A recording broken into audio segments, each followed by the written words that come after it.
Hechos capítulo 9, del versículo 10 al 19, la palabra de Dios dice: había entonces en Damasco un discípulo llamado Ananías, a quien el Señor dijo en visión: Ananías. Y él respondió: heme aquí, Señor. Y el Señor le dijo: levántate y ve a la calle que se llama Derecha, y busca en casa de Judas a uno llamado Saulo de Tarso, porque he aquí él ora, y ha visto en visión a un varón llamado Ananías, que entra y le pone las manos encima para que recobre la vista. Entonces Ananías respondió: Señor, he oído de muchos acerca de este hombre, cuántos males ha hecho a tus santos en Jerusalén. Y aún aquí tiene autoridad de los principales sacerdotes para prender a todos los que invocan tu nombre. El Señor le dijo: ve, porque instrumento escogido me es este para llevar mi nombre en presencia de los gentiles y de reyes y de los hijos de Israel, porque yo le mostraré en cuanto le es necesario padecer por mi nombre. Fue entonces Ananías y entró en la casa, y poniendo sobre él las manos dijo: hermano Saulo, el Señor Jesús, que se te apareció en el camino por donde venías, me ha enviado para que recibas la vista y seas lleno del Espíritu Santo. Y al momento le cayeron de los ojos como escamas, y recibió al instante la vista, y levantándose fue bautizado. Y habiendo tomado alimento, recobró fuerzas, y estuvo Saulo por algunos días con los discípulos que estaban en Damasco. Bueno, larguita la historia, es lo que sucedió, pero para entenderla hay que viajar un poquito más atrás. El Señor Jesucristo muere y resucita, y luego asciende. Sube el Señor Jesucristo. Mientras esto sucede, Jesucristo les había hecho promesas: voy a enviar el Espíritu Santo. Él les va a dar poder, les va a dar poder. Los discípulos se quedan esperando al Espíritu Santo. Y en Hechos capítulo 2, brothers, después de la ascensión de Jesucristo, el Espíritu Santo desciende sobre los discípulos de Jesucristo. Son llenos del Espíritu Santo. Y después, inmediatamente después, los apóstoles comienzan a predicar a Jesucristo como Señor y Salvador, brothers. Y vienen muchas personas a Cristo, muchas personas al Señor Jesucristo vienen. Después, otros, aparte de los apóstoles, comienzan a predicar a Jesucristo. ¿Y qué sucede? Pues todo comienza con el asesinato de uno de estos creyentes que se llamaba Esteban. Asesinan a Esteban por predicar a Jesucristo, y la iglesia comienza a ser perseguida. El que autorizó el asesinato de Esteban se llamaba Saulo. Saulo. Entonces, cuando la iglesia es perseguida, la iglesia por fin sale de Jerusalén, se empieza a desparramar por las ciudades vecinas, empieza a desparramarse por los países vecinos, empieza a desparramarse por el mundo, la iglesia cristiana. ¿Y luego qué sucede? Pues que los judíos los comienzan a buscar fuera de Jerusalén. Empiezan a perseguir a los cristianos fuera de Jerusalén, en lugares como en Damasco, en otras ciudades. Entonces, ahí es donde va, hacia esa ciudad que se llama Damasco, Damasco es a donde va Pablo. Y cuando va Pablo o Saulo, que es el mismo, caminando hacia Damasco con intenciones de muerte en contra de los cristianos, tiene una experiencia religiosa, una experiencia espiritual, algo divino. algo fuera de este mundo. Se le aparece el Señor Jesucristo, le da revelación como a nadie le había dado, brothers. Y en ese momento, en ese lugar, en medio del camino, Saulo recibe instrucciones de Jesucristo, que fue quien se le reveló, y queda ciego. Queda ciego. Las instrucciones era: ve a Damasco, a tal casa, y ahí espera. Entonces, brothers, ¿qué tenemos ahora? Delante de nosotros tenemos un milagro. Un milagro. El milagro del cambio. El milagro de la transformación. El milagro más difícil que pueda ocurrir. Y cuando digo el milagro más difícil, fíjese, estoy considerando milagros más allá que multiplicar peces o convertir el agua en vino, más allá que resucitar a un muerto, más allá que crear la tierra en 6 días. Un milagro asombroso por lo difícil que es que suceda. Cambiar a una persona, o que una persona cambie. No que pretenda ser cambiado, no que adopte las ideas de alguien más y cierto comportamiento de otras personas o ciertas actividades de otras personas, pero que desde lo más profundo de esa persona cambie, que cambien sus principios, sus valores, sus prioridades, que cambie las intenciones mismas que esta persona tiene en el corazón, las metas, los planes. Eso es muy difícil, brother.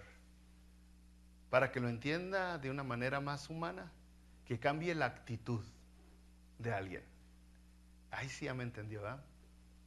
Que cambie su actitud. Qué difícil es que eso suceda, que alguien cambie su actitud, brother. Entonces vemos en Pablo, brother, una transformación dramática, una transformación que no volvemos a ver en ninguna otra persona. Y tenía que ser así, brother. Tenía que ser esta transformación tan excelente, donde Jesucristo en persona se le apareció en camino a Damasco y trató con él, y sucedieron estas cosas asombrosas, donde queda ciego y después es curado de la ceguera a través de una oración, de la imposición de manos, justo cuando recibe el Espíritu Santo. Tenía que ser de esa manera, porque no más podían ser 12 apóstoles. No más podían ser 12 apóstoles. Y tenía que quedar bien en claro quién iba a ser ese 12º apóstol. Tenía que quedar bien clarito quién iba a tener esa autoridad divina. Y ese fue Pablo, brothers. Ahora, es lógico que cambió Pablo, ¿eh? Usted acaba de leer que dice que cuando le pusieron las manos fue llenado del Espíritu Santo y luego fue bautizado. Fíjese, vamos a leer tantito otra vez esa porción, a afirmar o a resaltar ciertos puntos. Después de que Pablo tiene esta experiencia en el camino, ahora Dios le habla a un hombre que está en Damasco, un cristiano que se llama Ananías, y le dice: Ananías, Ananías, busca en la casa de Judas a uno que se llama Saulo. Y a Ananías se le ponen así como que la piel de gallinita, porque sabe quién es Saulo, y empieza a poner pretextos. Oh, señores, sí. No, hombre, ¿cómo que quieres que ponga mis manos para que Saulo reciba la vista? Déjalo ciego. Nos conviene a todos que se quede ciego. Si ya quedó ciego, ¿para qué andas tú metiéndote, Dios? ¿No sabes lo que está haciendo con nosotros? Con tus justos, con tus santos. Nos está persiguiendo, nos está correteando, nos está asesinando. El Señor le dice: ve.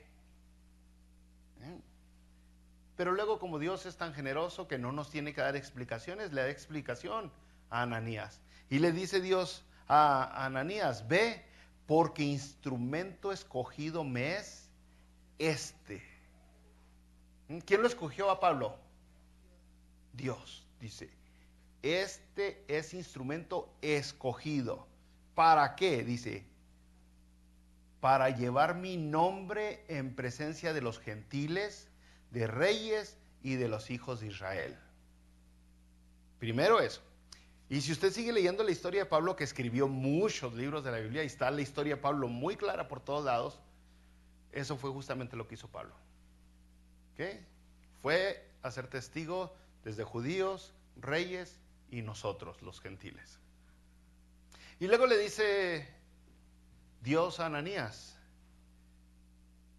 yo le mostraré cuánto le es necesario padecer por mi nombre. Y así es como comenzó Saulo su ministerio, padeciendo ceguera. Aquel que tenía poder, autoridad, aquel que sus chicharrones tronaban, tuvo que depender de alguien para ser guiado hacia la casa de Judas, hacia la ciudad, hacia la casa de Judas. Pasó hambres en lo que llegaba Ananías, tuvo que depender Saulo de alguien para que viniera a orar por él, para que él recobrara la vista. Aquel hombre que estaba impuesto a mandar. Tuvo que comenzar el ministerio padeciendo, sufriendo. Brother, si usted es cristiano y está esperando no padecer, no sufrir, no pasar cosas así como que no quisiéramos pasar, cámbiese de religión. El cristianismo no es para usted. El cristianismo no es para aquellos que no quieren. El cristiano no es pare de sufrir. No es eso el cristianismo. De hecho, es una de las promesas que Jesucristo nos dejó. Una de las promesas que muy pocos religiosos le van a recordar. Jesucristo dijo, en mi nombre, otra vez más fuerte, tendrán aflicción. Es una promesa que Jesucristo le está dando a toda aquella persona que viene a sus pies. Tendrán aflicción. Uy, dirán ustedes, yo vine al cristianismo no es porque me dijeron, ven a Cristo y tus problemas se acaban. Jesucristo es la respuesta. ¿Quieres que tu matrimonio se arregle? Ven a Jesucristo. ¿Quieres que el cáncer desaparezca? Ven a Jesucristo. ¿Quieres conseguir trabajo? Ven a Jesucristo. ¿Quieres legalizar los papeles? Ven a Jesucristo. Y aquí estoy yo con Jesucristo y el pastor me está diciendo que Jesucristo prometió que íbamos a tener aflicción. Sí, brother, el cristianismo no es lo que usted busca si está intentando tener una vida color de rosa. Y no era para Pablo tampoco, fíjese. Dice, es necesario que él aprenda a padecer por mi nombre. La mayoría de nosotros cuando empezamos a padecer por el nombre de Jesucristo, nos empezamos como que a separar de él. Sobre todo en lugares como el trabajo, donde nos empiezan a sacar la garra, ¿no? Cositas como cristianito, o se cree muy, el santito, o chistes. Para que no nos comparen con Jesucristo, empezamos a contar chistes para acoplarnos con ellos y a salir, no sé, a 2, 3. Intentamos encajar porque no queremos padecer. Y le estoy hablando de cositas así sencillitas. Ahora, si usted todavía le entra más a fondo al llamado que posiblemente Dios tiene para 2, 3 de aquí, como de misionero, vaya a lugares como los brothers que están en el Amazonas, ¿verdad, mi brother José? Vaya a ver qué va a padecer en el Amazonas. En el Amazonas hemos tenido misioneros que son asesinados por las tribus del Amazonas. Y usted dirá, ay no, yo soy de City, yo soy un City boy, no puedo ir al Amazonas. Pues, a ver, vaya a China, de misionero, a ver qué tal le va. O, si todavía se cree más valiente, más bravo, vaya a Irán, de misionero, a ver qué tal le va. Y entonces se da cuenta que lo que padecemos aquí en Estados Unidos, como cristianos, no es nada a comparación de lo que padecen estos misioneros en otras partes del mundo. Y entonces cuando usted comprende eso va a decir, no, pues mejor aguanto las burlas que me dan en el trabajo por ser cristiano. Está más fácil. Bueno, bro, el llamado para ir de misioneros, de pastores, de evangelistas, como una profesión no es para todos. Pero nos damos cuenta que el llamado para evangelizar sí es para todos, para compartir a Jesucristo. El caso es de que Ananías le explica a Jesucristo, Dios le explica a Ananías el rollo con Pablo, y Ananías obedece, va, ora por Pablo, y dice que en el instante que oró, se le cae la ceguera, se le caen como escamas. ¿Sí dice así, brothers? escamas, cayeron de los ojos como escamas, y recibió al instante la vista, y fue bautizado. Aquí no hay nada dramático. No hay que tembló el cielo y aparecieron lenguas repartidas como de fuego. No hay oscuridad, no hay luz. Lo más dramático es algo que parecen, dice, como escamas. No dice que fueron escamas, como escamas. Yo intento visualizar cuando leo la Biblia y me recuerdo a 2, 3 que tienen caspa en la cabeza. Cuando se sacuden mucho les caen como escamas. No estoy hablando de nadie. Pero algo así me imagino yo, ¿no? Como la piel estaba reseca, algo así es. Intento entender lo que me está escribiendo aquí la palabra de Dios. Resulta que dice que levantándose fue bautizado, el versículo 18. Y fíjese qué tan importante fue el cambio de Pablo, qué tan genuino, qué tan importante para Pablo fue bautizarse, que se bautizó antes de comer. Y eso que ya tenía rato, ¿ya vio? Bueno, ustedes saben los que no aguantan el hambre, pero fue la cosa tan seria para Pablo, para Saulo, que primero para él fue bautizarse. Versículo 19 dice, habiendo tomado alimento, recobró fuerzas y estuvo Saulo por algunos días con los discípulos que estaban en Damasco. A lo mejor no comprendió, brothers, pero acabamos de experimentar en la lectura un cambio, un milagro, el cambio, la transformación de una persona. Y es el milagro más asombroso, no solamente porque cambiar a una persona, según los psicólogos, es imposible. Una persona no puede cambiar. Según la psicología, usted tiene hasta los 8 años para educar y para ponerle principios y valores a sus hijos y para moldear su carácter y su actitud. Después de los 8 años de edad, el niño ya está hecho o deshecho. ¿Sí me entienden? Y entonces lo único que pueden hacer los psicólogos ya cuando uno está viejote y quiere ir a una clase de psicología para ver si lo alivianan, porque uno está todo traumadillo, lo único que pueden hacer los psicólogos no es cambiarlo, es que usted aprenda a controlar lo que ya es. Que darle herramientas para que se aguante las ganas de explotar. ¿Sí, más o menos me explico? Entonces en sí, cambiar a una persona es un milagro. Es un milagro. Pero todavía más grande este milagro, bro, es el rollo de que Pablo era un religioso. Un religioso.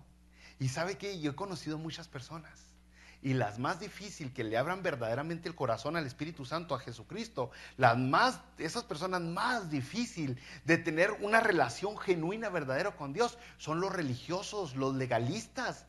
Aquellos que creen que porque se visten con corbatita, con saquito, con garra en la cabeza, con túnica, de cierta manera, o porque no se ponen aretes, o porque no usan minifaldas, aquellos que creen que por su manera de vestir o de hablar o de comportarse o porque van a una iglesia ya la tienen hecha, son los más difíciles de verdaderamente ser transformados.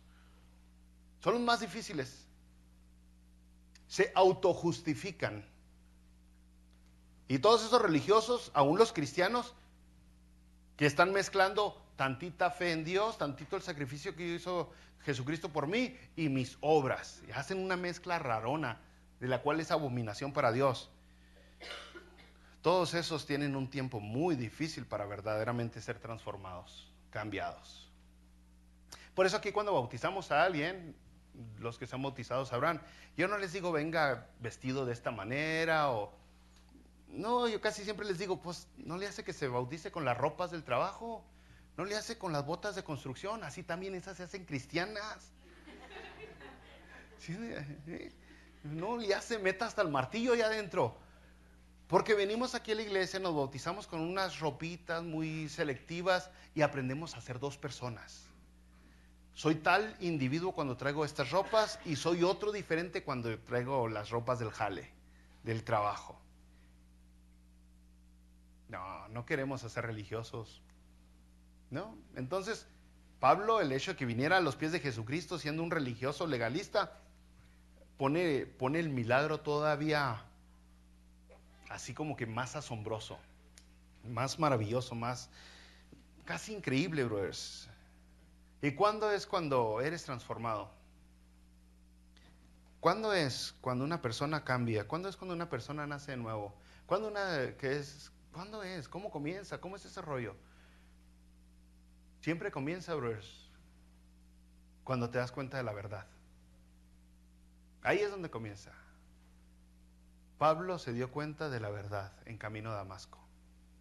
Cuando aprendes la verdad, y no estoy hablando de una manera así muy superficial, sino cuando esa verdad penetra tu cabeza, tu entendimiento, tu comprensión y llega hasta lo más profundo de tu ser, llega hasta el núcleo de lo que eres. Esa verdad la abrazas y quedas admirado por la realidad que te acaban de revelar, que Dios mismo te acaba de revelar. Y en esa verdad entonces afecta todo tu pensamiento, toda tu realidad. Tú cambias, ya no puedes comportarte de la misma manera, porque en ese instante que aceptaste la verdad, tus prioridades se reorganizaron, se acomodaron diferente. Lo que antes pensabas que era prioridad, ahora ya no es, porque te diste cuenta que Jesucristo es el mero mero, es el Rey de Reyes, que Jesucristo es todo, porque te diste cuenta que esta vida es temporal, es momentánea, dura muy poquito y la verdadera vida está por venir, que esto es solo el lobby, solamente es la entrada a la eternidad. Y verdades como esas son las que alteran tu pensamiento, son las que reajustan tu vida completamente. Pero esa verdad no se puede entender, no se puede comprender sin la intervención del Espíritu Santo, lógicamente. Y es imposible que eso suceda. Cuando el Espíritu Santo llega a ti, entonces hay un cambio, hay una transformación, pero no leve, no superficial, no un pretender, no un fingir, no un copiar, no un imitar a otras personas, sino un cambio genuino, brothers. Entonces, brothers, es el milagro que más se falsifica. Usted a lo mejor había escuchado religiosos, de diferentes tipos de religiosos, que falsifican milagros, que la Virgen está llorando, que se apareció en un pan tostado, en un árbol, o que a lo mejor en la televisión ha visto a gente que falsifica milagros, que este paralítico ya camina, que cositas así, ¿no? El milagro más falsificado es una vida cambiada, transformada. Las iglesias están llenas de gente que pretenden haber nacido de nuevo. Las iglesias están pero saturadas de gente que dicen que son nueva criatura. Las iglesias están llenas de gente que dicen que son cristianos. Pero ir a una iglesia no te hace cristiano. Es como decir que yo voy al hospital y me hace doctor. No, sí, yo fui al hospital. De hecho, esta semana creo que fuimos 3 o 4 veces al hospital a visitar personas y, ya soy doctor. No, no te hace doctor. Ni siquiera te hace enfermo. No te hace paciente. Y eso es lo que tenemos en las iglesias. Mucha gente que cree que es cristiano y solo son visitantes, simpatizantes. Y luego nuestras iglesias cayeron en ciertas actitudes medio raronas, donde si tú haces una oración, ya eres cristiano.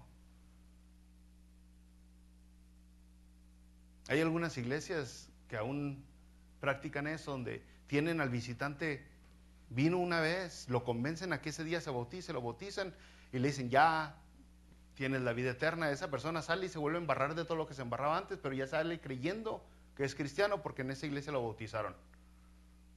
De eso tenemos mucho. Es el milagro más falsificado, más fingido. He nacido de nuevo. Y mucha gente ahorita creen que han nacido de nuevo, cuando en realidad no han nacido de nuevo. No son nueva criatura, no han sido transformados. Son las mismas personas, pero con actividades diferentes. Antes no iban a la iglesia, ahora sí van a la iglesia. Eso no quiere decir gran cosa en realidad.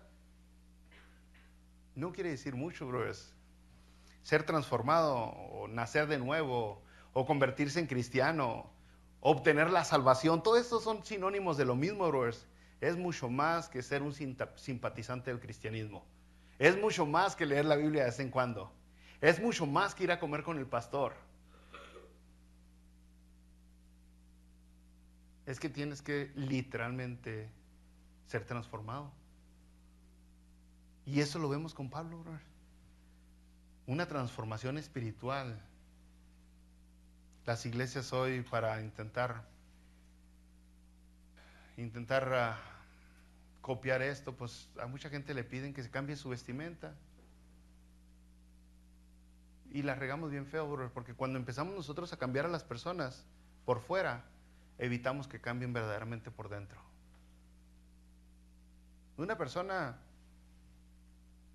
que recibe el Espíritu Santo y empieza a asistir a una iglesia como nosotros para aprender más de Dios, el discipulado, como lo que estamos haciendo en este momento, a esa persona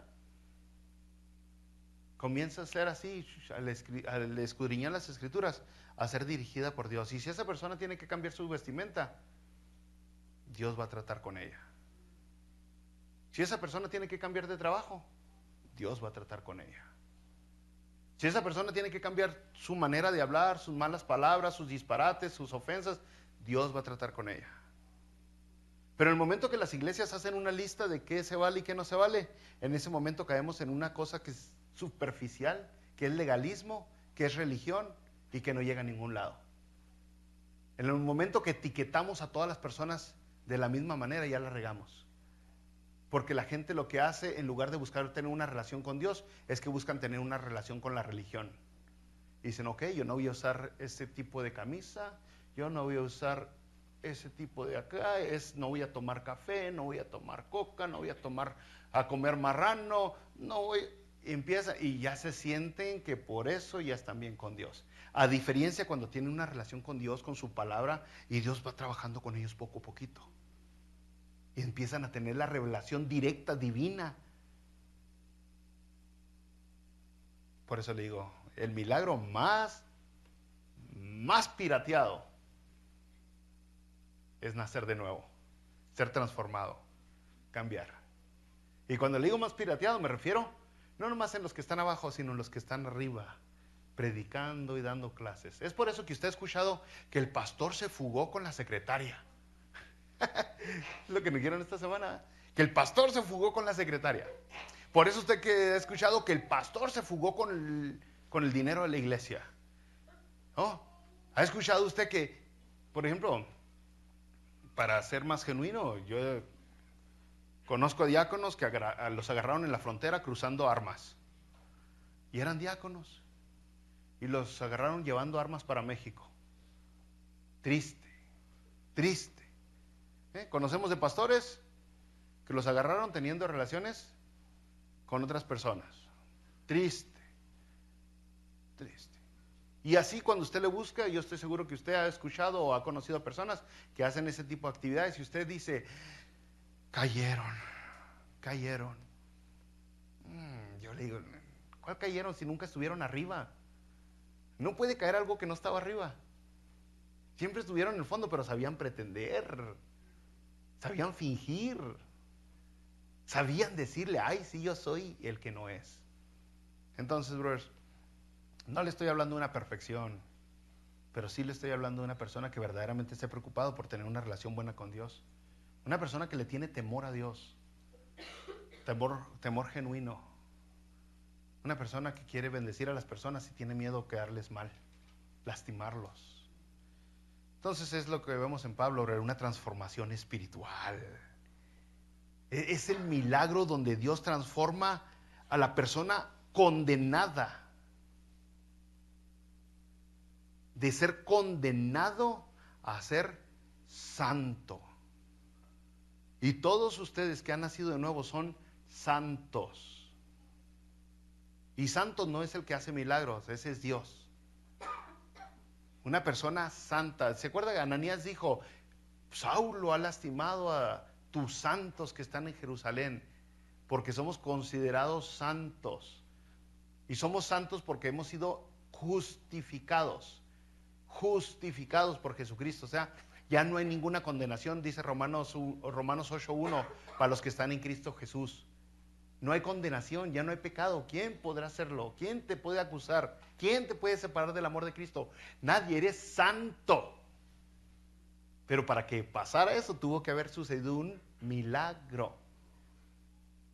Un milagro. Brothers, vamos a explicarle más ese el asunto del milagro. Se me hace que ahí me voy a atorar tantito hoy. Usted sabe el canto que ya no lo he cantado porque me chotean aquí en la iglesia. Cada vez que digo, voy a cantar este jueves, el de el que está en Cristo es nueva criatura. ¿Qué cita es esa? 2 Corintios 5:17. De modo que si alguno está en Cristo, nueva criatura es. Las cosas viejas, he aquí todas son hechas nuevas.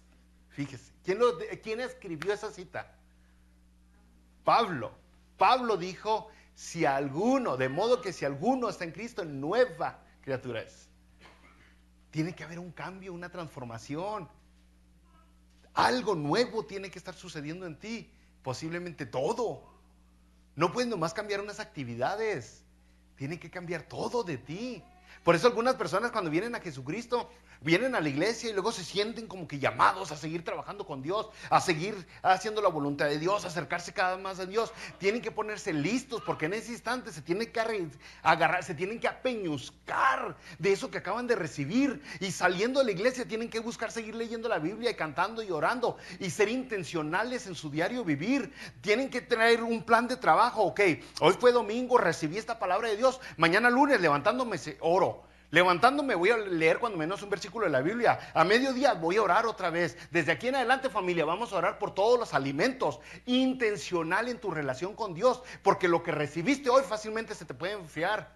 Lo puedes perder, porque todavía no da fruto en tu corazón, porque apenas está entrando la semillita dentro de ti. Y cuando tú agarras algo tienes que ser, pero bien intencional, y tienes que decir, ¿saben qué? De aquí en adelante van a cambiar actividades en la casa. Vamos a agregarle. En lugar de ver tanta televisión, vamos a ir a visitar a esta familia cristiana. Vamos a aprovechar el tiempo con calidad, a relacionarme con gente que verdaderamente tiene las mismas intenciones que yo, mejorar en su relación con Dios. O sea, hacer todo tu diario vivir tiene que ser intencional.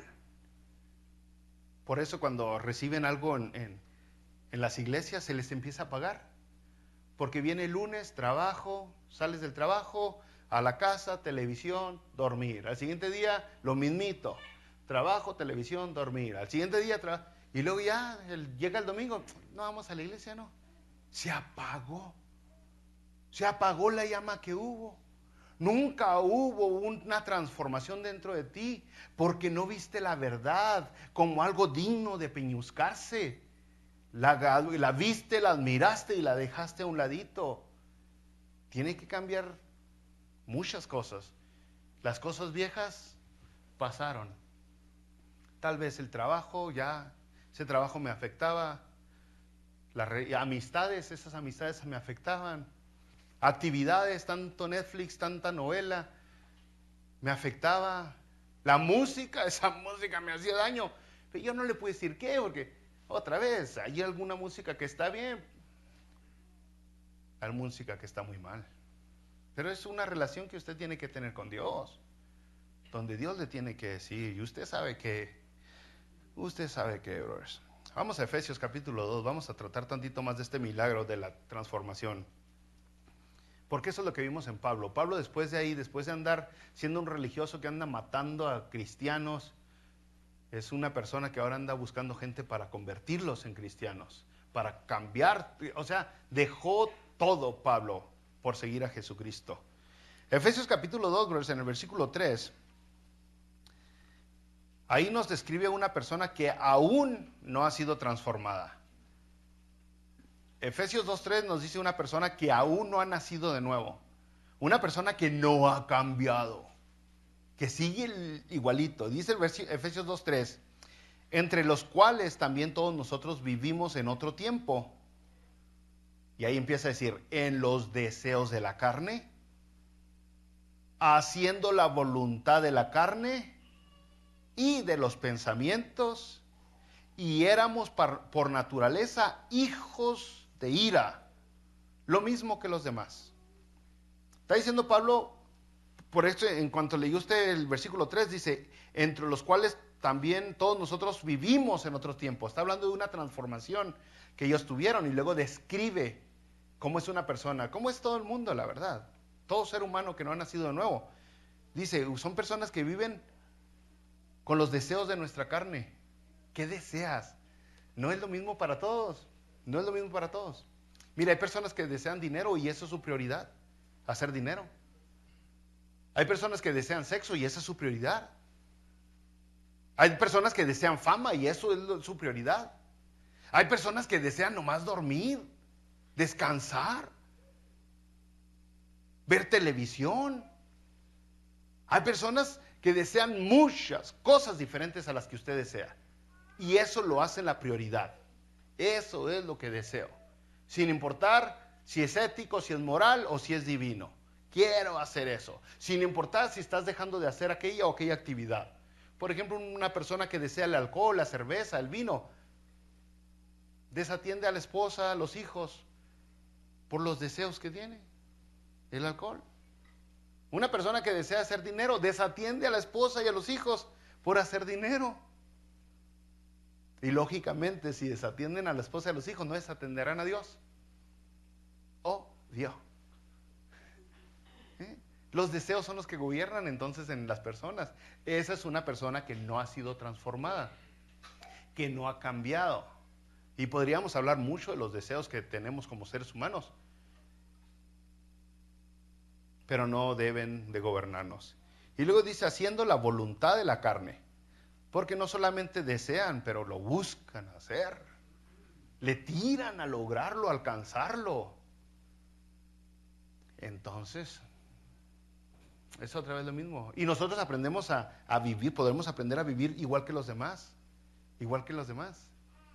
Es trágico, ¿no? Porque volteamos a ver el estado del cristianismo y lo comparamos con el mundo, con nuestra cultura, nuestra sociedad, la gente que no es cristiana que nos rodea. Y tristemente no hay mucha diferencia. No hay mucha diferencia.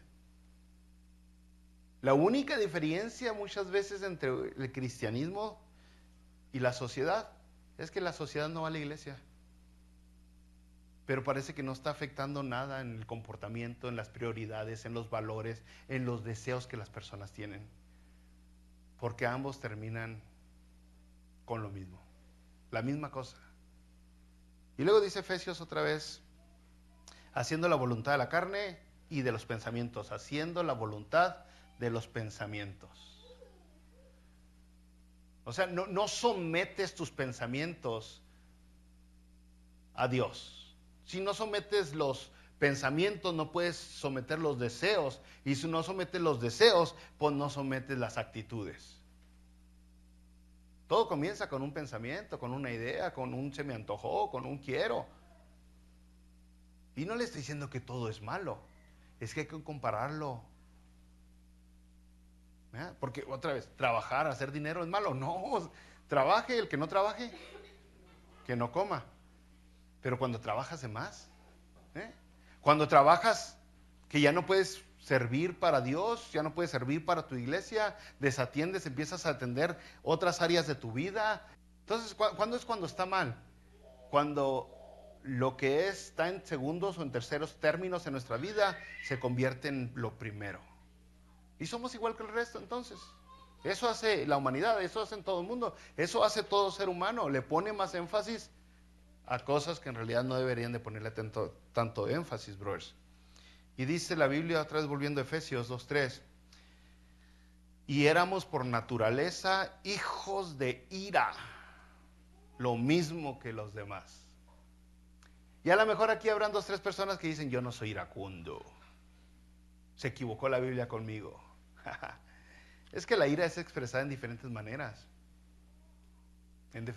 Aún aquellas personas que son introvertidas, que son seriezonas, que parece que nunca se enojan, de repente ya no le hablan a uno. ¿Y ahora qué pasó? Si no dijiste nada. No, están todo bien. Está todo bien. ¿Por qué? Pues porque te controla la ira, nomás que no es muy evidente para todos los demás. El caso es de que es como se ve una persona que no ha sido transformada, alguien que está siendo dominada por sus pensamientos, por sus deseos, por sus actividades, al último que reflejan sus deseos, y su corazón siempre está enfocado en sí mismo, por eso siempre le molesta cuando las demás personas no hacen lo que él o ella quiere que hagan. ¿Okay? O sea, eso, hijos de ira, se le podríamos saltar fácilmente a concluirlo con orgullo. Te valoras más que las demás personas, fácilmente. Es una descripción detallada de todo ser humano, aún de nosotros antes de ser transformados. De todo aquel que diríamos que es un inconverso.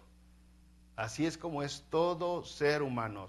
Deseos, obedeces a la carne, obedeces a la mente, tus emociones te dominan, te controlan, dictan lo que es verdad y lo que no es. ¿Y qué pasó? ¿Cómo es que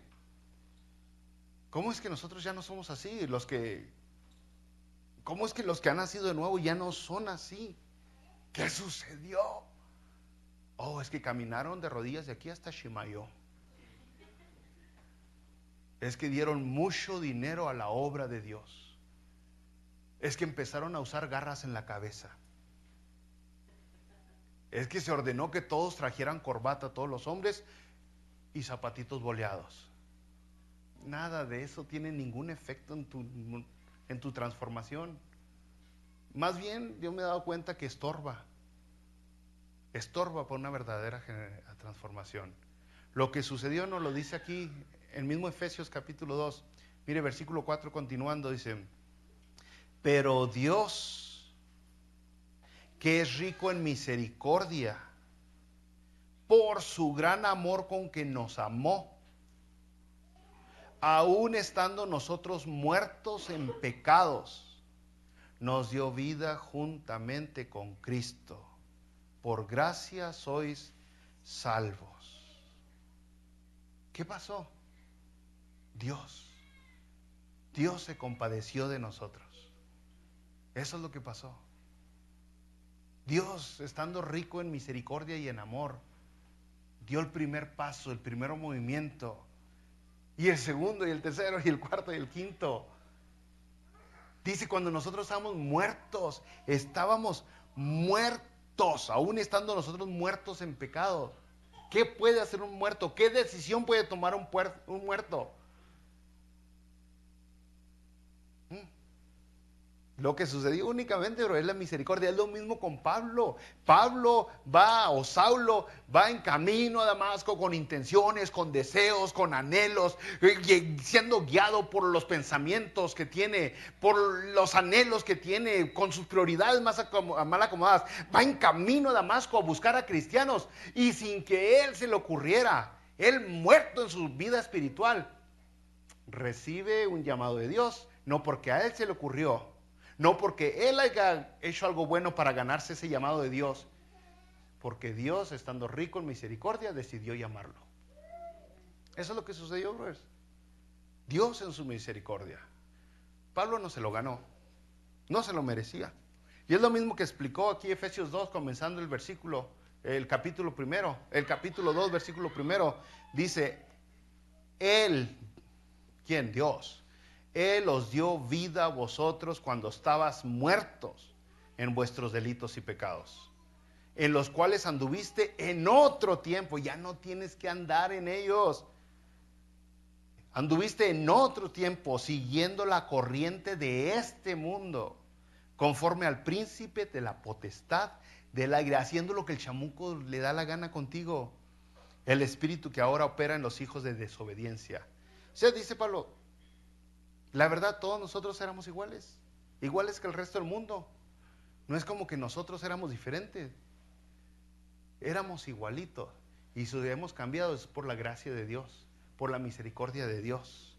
Todos seguíamos la corriente del mundo. Entonces, el asunto que ¿por qué es un milagro? Porque estábamos muertos. ¿Sí se fijó? Porque estábamos muertos en nuestros delitos y pecados. Porque no había nada que pudiéramos hacer nosotros para cambiar. No había nada que podía hacer Pablo para cambiar. Porque las oportunidades que nos da Dios en su palabra, con su Espíritu Santo, con su revelación, ya sea natural, especial, general, de cualquier manera la revelación que Dios nos da, cuando nos habla Dios, ya sea a través de sus escrituras, de su Espíritu Santo o en los mismos sueños, eso es Dios el que está obrando de una manera directa. Él tomó la iniciativa, no se nos ocurrió a nosotros. O sea, Dios es el que está tratando con nosotros. Y el hecho de poder tener la capacidad de arrepentirnos, la capacidad de buscarlo, es porque Dios nos dio el Espíritu Santo para que lo hagamos. Sin Él no lo podemos hacer, es un milagro. Y es algo que los psicólogos seculares dicen que es imposible que pase, que una persona cambie. Y tristemente, muchas veces han usado a cristianos que dijeron que fueron transformados y que después salió a la luz que no habían cambiado, para decir, ¿ya vieron? ¿Ya vieron? Este pastor que antes era acá y que antes era allá y que dijo que ya no, volvió el cerdo ¿a dónde? ¿Ya vio? Volvió a lo mismo, dicen los psicólogos seculares. No puede cambiar una persona. Solo puede fingir. Pero sí puede cambiar, según la palabra de Dios. Tenemos el ejemplo de Pablo. Y todos nosotros necesitamos ese milagro espiritual en nuestra vida. Todos nosotros necesitamos nacer de nuevo. Todos nosotros lo necesitamos porque de esa manera vamos a poder ser bendecidos y vivir una vida feliz, como Jesucristo dijo en Mateo 5, bienaventurados los que acomodan bien sus prioridades, donde Dios, en primer lugar, esposa o esposo, hijos, amigos, ¿sí me entiende? Las prioridades bien acomodadas. ¿Y el dinero dónde está? Por ahí, pero más abajo. Por ahí, pero más abajo. Entonces, brothers, vamos a leer un último versículo del día de hoy. Filipenses capítulo 3, versículo 8 dice, y ciertamente, dice Pablo, ciertamente, Filipenses 3, 8, aún estimo todas las cosas como pérdida por la excelencia del conocimiento de Cristo, mi Señor. Dice Pablo, estimo, valoro todo lo que tenía y todo lo que tengo como pérdida. ¿Por qué lo cambiaste, Pablo? Toda esa riqueza, toda esa fama, toda esa fortuna, aún la salud de tu cuerpo. Dice, todo eso lo cambié por la excelencia del conocimiento de Cristo Jesús. En otras palabras, prefiero conocer más a Dios que tener fama. Prefiero conocer más a Dios, a Jesucristo, que tener placer. Prefiero conocer más a Jesucristo que tener dinero, que tener diversión. Porque ahí es donde empieza el nacer de nuevo en conocimiento, en conocer a Dios. Cuando usted empieza a conocer a Dios, dice, yo quiero más de Cristo. Cuando usted todavía no está, usted dice, ay, ya me aburrió el pastor, ya duró 45 minutos, no. Pero cuando usted verdaderamente quiere a Dios, usted no tiene con esta palabrita del día de hoy, va a su casa y sigue leyendo y ora y dice, Dios, ayúdame, ilumíname, dirígeme. Y al siguiente día sigue y sigue y sigue. Y empieza a cambiar televisión, novelas, hobbies, videojuegos, el Candy Crush, por leer la palabra de Dios, por visitar a gente, ¿sí me entienden? De eso se trata. Entonces, tristemente, bro, el cristiano pirata ha lastimado mucho el cristianismo. Mucho el cristianismo. Aquellos cristianos que nomás dicen que son, pero en realidad no son. ¿Y creen que nadie se da cuenta? Curiosamente no. ¿Creen que no todos sabemos quién es y quién no es? Pero el cristiano verdadero ha transformado el mundo.